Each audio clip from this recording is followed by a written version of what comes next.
Hello guys, I hope आप सभी अच्छे होंगे। तो आज हम करने वाले हैं BEGLA 138 block 2 unit 5 that is persuasive text.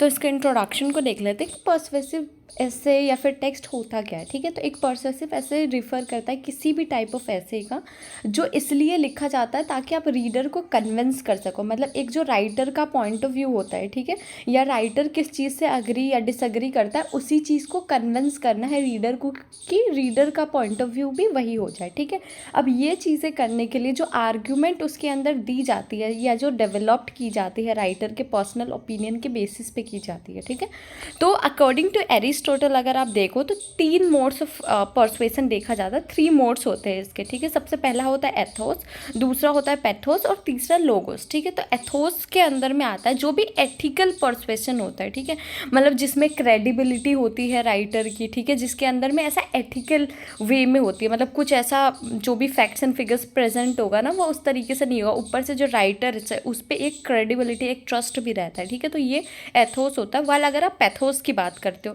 तो एक तरीके से ये एक इमोशनल अपील है जो राइटर ने बनाई है। मतलब राइटर जब लिख रहा है तो एक तरीके से इमोशनल अपील कर रहा है रीडर को। ठीक है, अब ये एक इमोशन ऑफ फेयर हो सकता है, एंगर हो सकता है, सैडनेस हो सकता है, पिटी हो सकता है, हॉरर हो सकता है, डिस्गस्ट हो सकता है, एक्साइटमेंट हो सकता है। मतलब किसी भी टाइप की जो फीलिंग है जो इमोशनल सेल्फ से रिलेटेड होती है ना, उसे पैथोस बोलते हैं। ठीक है, वाइल अगर आप लोगोस की बात कर रहे हो, ठीक है, तो ये एक तरीके से रिफ़र करता है जो लॉजिकल मतलब एड्रेस होता है ना किसी भी रेशनल माइंड का, वो मतलब ये एक तरीके से एक लॉजिकल आर्ग्यूमेंट प्रेजेंट करता है, लाइक फैक्ट्स, फिगर्स, रिसर्च। ठीक है, या आर्ग्यूमेंटेटिव ऐसे। ठीक है, ये आप बोल सकते हो जो कि आर्गुमेंटेटिव ऐसे में भी यूज़ होती है। ठीक है, हाँ राइट, आप बोल सकते हो। लाइक लोगोस मतलब नॉर्मली आप समझो तो, ठीक है, सिंपल टर्म्स में कोई भी लॉजिकल जो आर्ग्यूमेंट होगा जो फैक्ट फिगर्स के थ्रू होगा वो सारी चीज़ें हो जाएगी इसके अंदर में, वो सारी चीज़ें आती है। ठीक है, देन अब राइटर जो है इस टाइप के ऐसे में, मतलब जो पर्सुएसिव ऐसे होता है उसमें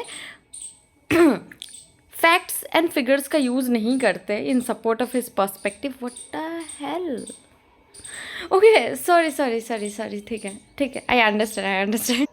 ओके ठीक है, सॉरी मिसअंडरस्टैंडिंग। ठीक है, देखो मैं बताती हूँ। जैसे कि जो आर्ग्यूमेंटेटिव ऐसे होता है ना, ठीक है, तो आर्ग्यूमेंटेटिव ऐसे में हम फैक्ट्स फिगर्स या रिसर्च वगैरह का यूज़ करते हैं क्योंकि आपको आर्ग्यूमेंट करना है सामने वाले से। ठीक है, और आप जब आर्ग्यूमेंट कर रहे हो आप कोई भी बिना लॉजिकल सीक्वेंस के या बिना लॉजिक के आप उसको नहीं कर सकते। मतलब आपको एक प्रेजेंट करना पड़ेगा कि किस आधार पे, किस बेस पे आप आर्ग्यूमेंट कर रहे हो। ठीक है, तो ये है फैक्ट्स फिगर्स। वैसे आप बोलते हो कि ये रिपोर्ट ये कहती है, ये वाली चीज़ें रहती है। ठीक है, तो ये आर्ग्यूमेंटेटिव में होती है, पर्सुएसिव में नहीं होती है। ठीक है, लेकिन जब आप लोगोस की बात करते हो, ठीक है, तो लोगोस नॉर्मली एक लॉजिकली, जब आप किसी भी अपने पॉइंट को एक लॉजिकल कन्फ्रंटेशन के थ्रू आप कर रहे हो, ठीक है, तो वो होती है कहीं ना कहीं, आप ये बोल सकते हो। ठीक है, मतलब परसुएसिव टेक्स्ट में तो यूज़ नहीं होती, बट परसुएशन का अलग फॉर्म होता है। लोगोस भी एक फॉर्म है परसुएशन का, तो उसमें फैक्ट्स एंड फिगर्स यूज़ होती है। ठीक है, तो कन्फ्यूज़ मत होना।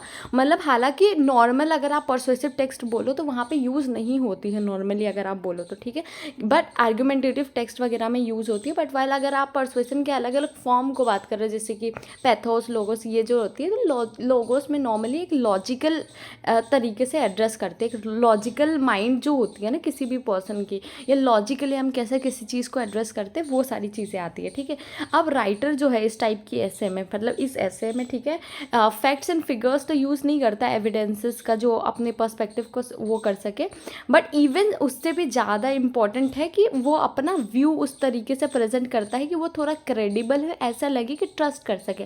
फॉर सपोज काफ़ी सारे रील्स का एग्जांपल देती हूँ। ठीक है, क्योंकि रील्स इज़ वेरी कनेक्टेड, सब देखते हैं तो आई थिंक रिलेट कर पाएंगे।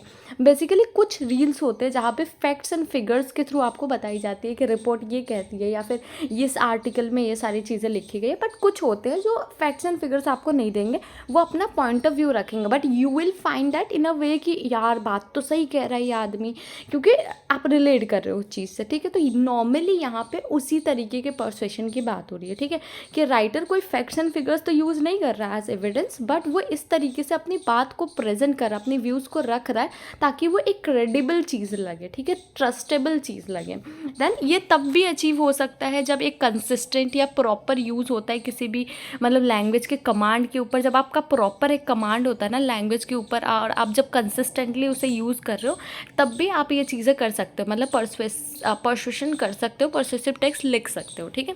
अब हम देखते हैं difference between argumentative and persuasive text. तो जो पर्पस होता है एक राइटर का दोनों टाइप के ऐसे में अगर देखो तो नॉर्मली दोनों टाइप के ऐसे में ये है कि हम सामने वाले को या रीडर को कन्विंस कर सको या इन्फ्लुएंस कर सके अपनी बिलीफ या ओपिनियन से, ठीक है। हाउएवर दोनों के बीच में काफ़ी सारे डिफरेंसेस भी हैं। For suppose argumentative text based होती है लॉजिक के ऊपर, परसुएसिव टेक्स्ट बेस्ड होती है इमोशन के ऊपर, ठीक है। आर्ग्यूमेंटेटिव टेक्स्ट में फॉर्मल और एकेडमिक होता है नेचर में अगर आप देखो, और परसुएसिव टेक्स्ट में होता है एक इनफॉर्मल स्टाइल, कहीं ना कहीं आप एक तरीके से अपने इमोशन को रिवील कर रहे हो, ठीक है।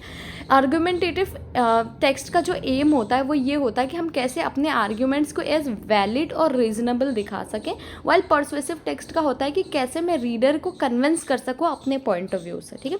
आर्ग्यूमेंटेटिव टेक्स्ट में जो हार्ड एविडेंसेस होती है वो यूज़ होती है, ठीक है, लाइक स्टैटिस्टिक्स, सर्वेस वगैरह, एक्सपर्ट की जो रिपोर्ट होती है वो सारी चीज़ें।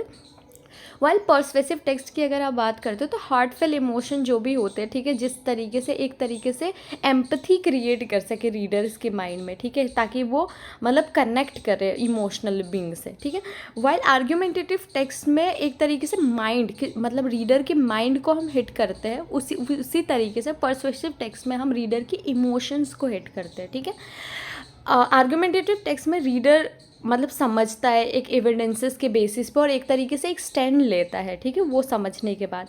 वाइल अगर आप परसुएसिव टेक्स्ट की बात करते हो तो रीडर फील करता है कि क्या चीज़ें हुई है तब जाके स्टैंड लेता है, मतलब उसे फील कराया जाता है वो सारी चीज़ें, ठीक है। आर्ग्यूमेंटेटिव टेक्स्ट में जो कंक्लूजन है वो एक लॉजिकल वे में निकल के आएगा, वाइल अगर आप परसुएशन की बात करते हो तो वो एक इमोशनल रिस्पॉन्स होगा सारे कोर्स का, ठीक है। आर्ग्यूमेंटेटिव ऐसे में जो राइटर्स है, ठीक है, वो एक तरीके से एक अपोजिंग या कन्फ्लिक्टिंग व्यूज़ भी डालेंगे उसमें, ठीक है। वाइल परसुएसिव टेक्स्ट में जो राइटर है वो कोई भी अल्टरनेटिव जो आर्ग्यूमेंट वगैरह होती है वो इंक्लूड नहीं करते हैं, ठीक है। देन अगर आप आर्ग्यूमेंटेटिव टेक्स्ट की बात करते हो तो वो एक थोरो रिसर्च ज़रूरी है किसी भी टॉपिक को लेकर जिसके बारे में वो बात करने वाले, एक डीप रिसर्च बहुत ज़रूरी है। वाइल अगर आप परसुएसिव टेक्स्ट की बात करते हो तो एक तरीके से एक अंडरस्टैंडिंग होनी चाहिए ऑडियंस का, ताकि आप अपील कर सकें उनके इमोशन को, ठीक है। आप जब आर्ग्यूमेंटेटिव टेक्स्ट की बात करते हो तो जो टोन होती है उसमें वो काफ़ी ज़्यादा काम होती है, ठीक है, जब काम वे में बात की जाती है।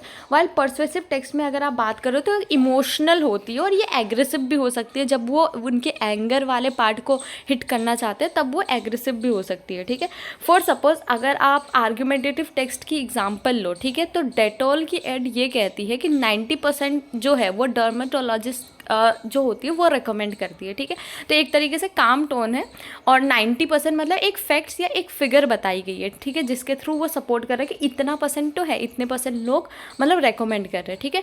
वाइल अगर आप परसुएसिव टेक्स्ट के एग्जाम्पल को देखते हैं तो आप वो लोस्ट पप्पी आप देखते थे ना, जिसमें वो होता है कि वो कुत्ता जो गुम हो जाता है और वो बोलता है how much do you love me, वैसे एक तरीके से इमोशनली कनेक्ट करता है कि मैं गुम हो गया और कितना प्यार करते हो उसके तरीके से खोजो, ये सारी चीज़ें रहती है, ठीक है।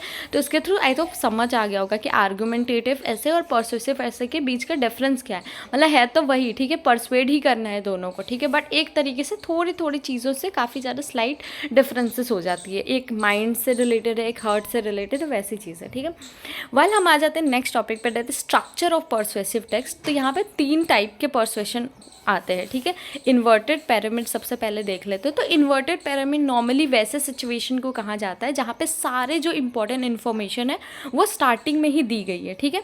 अब इस टाइप के जो स्ट्रक्चर होते हैं, ठीक है, वहाँ पे आपको राइटर का जो स्टैंड है वो बिगनिंग ऑफ द ऐसे में ही पता चल जाता है। आप जब स्टार्टिंग करोगे ना ऐसे को, स्टार्टिंग पार्ट में जब पढ़ोगे या स्टार्टिंग का जो पैराग्राफ पढ़ेगा वहाँ पे आपको पता चल जाएगा कि राइटर का स्टैंड क्या है, ठीक है। ऑल्सो आप ज़्यादातर यहाँ पे गेस करने की चीज़ें नहीं होती है अपार्ट फ्रॉम द रीज़न कि क्या है, क्या इंटायर ऐसे किस चीज़ के रिगार्डिंग है, पूरे ऐसे में आपको क्या चीज़ों के बारे में पढ़ने वाली है, इतने गेस नहीं करना होता बिकॉज ऑब्वियसली आपको स्टार्टिंग में समझ आ जाता है। दैट इज़ इन्वर्टेड पिरामिड, मतलब सिंपल सी चीज़ है कि जितनी भी इंपॉर्टेंट इन्फॉर्मेशन है वो स्टार्टिंग में ही दी गई है, तो you can understand by reading the starting paragraph कि ओवरऑल टेक्स्ट किस चीज़ के रिगार्डिंग है, ठीक है। वाइल अगर आप ट्रेडिशनल पिरामिड की बात करते हो तो यहाँ पे जो सबसे इंपॉर्टेंट इन्फॉर्मेशन फीचर्स होते हैं वो एंड में दी जाती है, सबसे लास्ट में दी जाती है, ठीक है। मतलब जो स्टैंड है राइटर का, ठीक है, वो कंक्लूजन पार्ट में आप आती है after giving all the reasons, मतलब जो स्टार्टिंग से लेके मिडिल में आप जब देखोगे ना, सारे पॉसिबल रीजंस जो होते हैं जो उसकी पॉइंट ऑफ व्यू को सपोर्ट करते हैं या जो पोजीशन होता है उस मैटर में, वो सारी चीज़ें रखती है। उसके बाद जो राइटर होता है वो आराम से प्रॉपर वे में उस चीज़ को मतलब रखती है, अपना जो ओपिनियन है, ठीक है, लास्ट में प्रेजेंट करती है कहीं ना कहीं अपना वो सारे इंपॉर्टेंट इन्फॉर्मेशन या फिर वो पॉइंट ऑफ व्यू जो वो बताना चाहती है। स्टार्टिंग से वो सिर्फ एक तरीके से ओवरऑल वो बनाते हैं, वो माहौल जिसे बोलते हैं ना, प्रॉपर वो चीज़ें क्रिएट करते हैं, रीजंस एंड ये सारी चीज़ें देते हैं, तो लास्ट में वो जो मेन आर्गूमेंट है वो प्रेजेंट करते हैं, ठीक है। वाइल अगर आप केस स्टडी की बात करते हो तो एक तरीके से केस स्टडी में एक प्रोफाइल प्रेजेंट की जाती है, ठीक है, एक रीडर के सामने, ठीक है। अब रीडर को उसके थ्रू पढ़ना है और समझना है कि जो भी आर्ग्यूमेंट है वो किस तरीके से उसके एक्सपीरियंसेस को और ज़्यादा मतलब बेटर कर रही है, ठीक है, मतलब जो भी आर्ग्यूमेंट्स है उसके अंदर वो समझना है, जो भी एक्सपीरियंस दी गई है जिस तरीके से लिखी गई है उसमें। अब केस स्टडी मतलब अगर आप केस स्टडी एक पर्सपेसिव ऐसे की बात करते हो तो ये प्रोफाइल्स शेड या एक्सपीरियंस नहीं होनी चाहिए, मतलब एक तरीके से एक अथॉरिटी या एक्सपर्ट के थ्रू नहीं आता है, बिकॉज जो एम होती है वो लेजिटिमेसी सीख करना नहीं होता, सिर्फ ये होता है कि सामने वाले के इमोशंस को कैसे हम अपील कर सकें और मैटर को कैसे पर्सनलाइज कर सकते हैं कहीं ना कहीं, ठीक है। तो एक तरीके से यहाँ पे कोई अपोजिंग व्यूज़ की ज़रूरी नहीं है कि मतलब आप एक तरीके से अपोजिंग व्यू रख रहे हैं, नहीं। केस स्टडी नॉर्मली अगर आप पर्सपेसिव टेक्स्ट के पर्सपेक्टिव में देख रहे हो तो आप सिर्फ सामने वाले की इमोशनल अपील करोगे, कहीं ना कभी भी आप ये नहीं कोशिश करोगे कि आपको लेजिटिमेसी चेक करना है, मेन एक वो होल्ड करना है या फिर सिर्फ अपने आप को सही और बाकी सबको गलत प्रूव करना है, ये सारी चीज़ें नहीं रहती है कहीं ना कहीं, ठीक है।